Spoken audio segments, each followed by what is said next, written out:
বনলতা আসিফকে বলল, তোমার বাবা আমাদের মতো সাপকে ধরে মেরে ফেলে, আর তুমি যদি তোমার বাবার কাছে যাও তাহলে প্রমাণ কিভাবে দিবে তুমি যে তার ছেলে?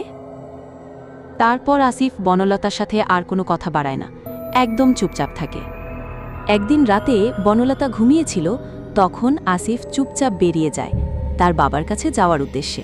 তারপর আসিফ তার বাবার রাজপ্রাসাদে পৌঁছায়। তখন কেউই তাকে প্রাসাদের ভেতরে ঢুকতে দিতে চায় না। সে বলতে থাকে সে রাজা চন্দ্রনাথের ছেলে, তবুও তাকে কেউ প্রাসাদের ভেতরে ঢুকতে দেয় না। তখন রাজা চন্দ্রনাথ আসে।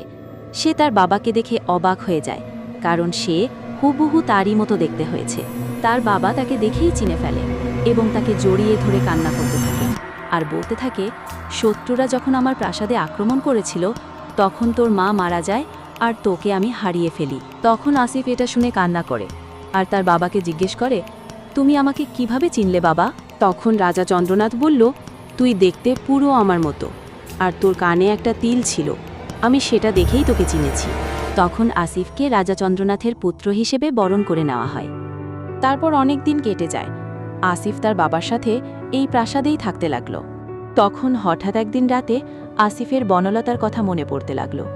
সে ভাবতে লাগল বনলতার কথা। এতদিন সে বনলতার সাথে ছিল, আর বনলতা ছিল তার বিবাহ করা স্ত্রী।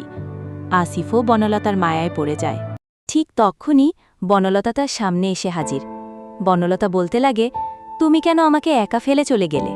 বনলতা আরও বলল, তুমি যেদিন রাতে আমাকে না বলে চলে গিয়েছিলে সেদিন রাতে আমি তোমার পিছনেই ছিলাম, কিন্তু তুমি টের পাওনি। আমি তোমার পিছনে বের হয়েছিলাম যেন কোনো বন্য পশু তোমার ক্ষতি না করতে পারে। আমাদের সাপদের মধ্যে সবাই ইচ্ছাধারিণী হতে পারে না, কিন্তু আমি হতে পেরেছি। আমার নাগরাজা মারা গেছে, আমি তোমাকে দ্বিতীয় বিয়ে করেছি, আর আজকের রাতেই আমার শেষ রাত। তুমি ভালো থেকো। এই কথা বলে বনলতা হাওয়ার সাথে মিলিয়ে যায়, আর তখন আসিফ কান্না করতে থাকে।